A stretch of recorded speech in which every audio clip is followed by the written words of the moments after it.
Number 4, Penn State plays number 3, Iowa at 4 p.m. Eastern Time on Fox. Let's talk about some of the best 2022 NFL draft prospects we could see in this game. Starting with Penn State and their offense, Jahan Dodson is a borderline first-round pick for me at wide receiver. He's a senior. He's got the speed to go deep. He's got so much versatility in his game plan. I could see a team like the Chiefs taking a swing at him, especially with how depleted that wide receiver core is. Someone like Mecole Hardman in Kansas City is not a legit number 2 option. Neither are guys like Demarcus Robinson. So I think Jahan Dodson, with his physical capabilities, will uplift himself into the first round and end up getting taken in the bottom of the first round by some team like Kansas City. I don't think Buffalo will do it, but Buffalo might be someone who would consider something like that, depending on what receivers they have that are going to be free agents this year. There are going to be a lot of teams looking at Dotson as a big playmaker. And again, could be a top part of the second-round pick as well, somewhere in that range. But I think he's going to be a top 50 pick regardless. Also in the offense, redshirt junior left tackle Rasheed Walker has not had a great season so far.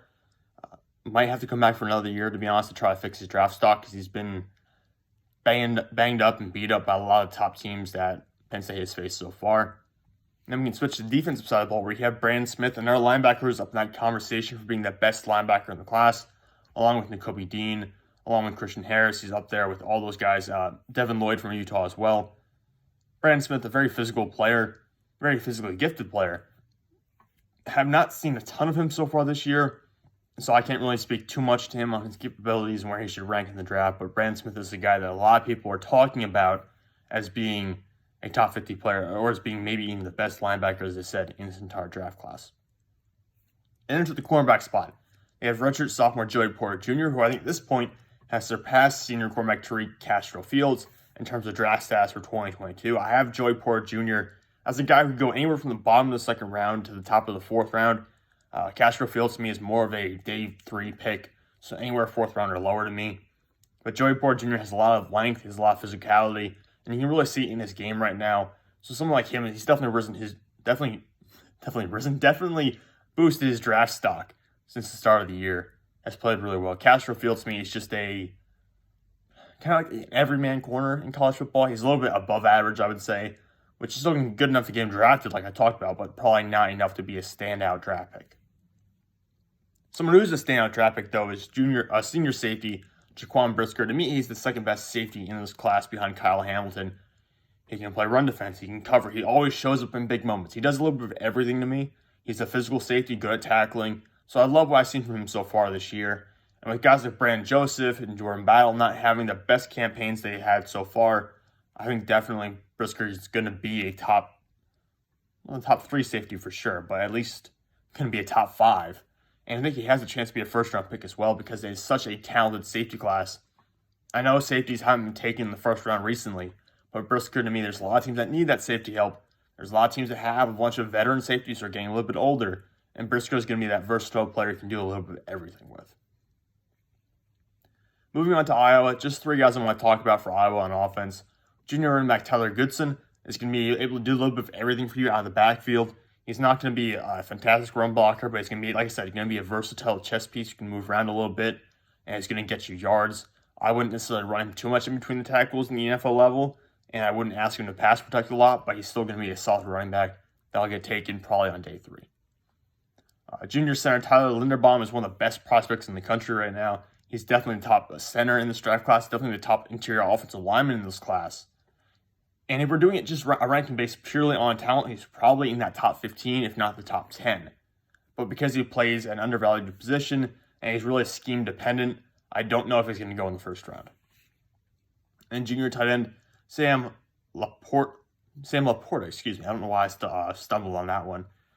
Tight end class is pretty weak this year. LaPorta hasn't really separated himself much at all. Looking at his stats, he's had a good year, but not a ridiculous year. He's going to have a much better year this year than he did last season, but not going to really separate himself and become a standout tight end. He's probably not even going to be a top 10 tight end on my big board this year, but still going to be a draftable player. On defense, 2 cornerbacks I want to talk about, senior Matt Hankins and senior Raleigh Moss. Both these guys are turnover machines this year. I think Raleigh Moss has 2 picks so far this year. I could be wrong, but Raleigh Moss is the guy who I've looked at. And I should have looked at Matt Hankins when I did the rankings for top 30 cornerbacks. I don't think I included Hankins on there, which was a miss on my part. But again, I haven't seen everyone I'm looking at right now. I haven't been able to watch every game, haven't been able to watch every prospect. But Raleigh Moss, to me, is a bit of an underrated corner. Despite being a senior, he's got 9 career interceptions, 3 of which have come this year already. He's got 3 career defensive touchdowns. So someone like that, who's got the production, you have to keep an eye on him. Again, some of that comes against lesser talent, so it's hard to really rank a player when they have a lot of production against weaker teams. But Raleigh Moss, to me, is a bit of an underrated prospect that no one talks about, and he should probably get more love than he does.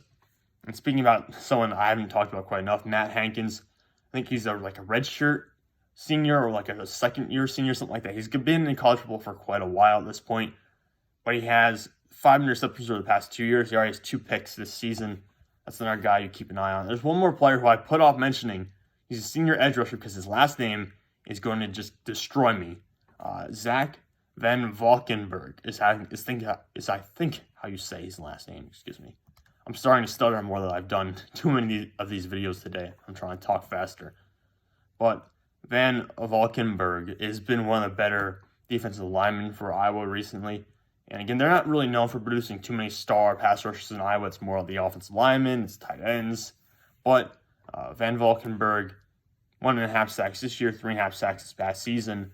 He's going to be up there. He's got the build to make it in the NFL. He's about 267, 270, 6'4". So he's got the build to play in the NFL. It's just a question of whether the production and the physical traits will attract NFL teams. But right now, the strength of this unit in terms of the 2022 NFL draft, definitely Linderbaum, obviously, at center, and then the cornerbacks in the secondary. Again, none of these corners are going to be standout kind of guys. They're not going to be first-round picks, but they're going to make up the meat of that second round or the meat of that mid-round selection class. So I think you've got to look at Matt Hankins and Raleigh Moss and say, well, Iowa's got some pretty good cornerback prospects. And again, not far off from what Penn State has either. Penn State, Joey Porter Jr., Tariq, Castro-Fields.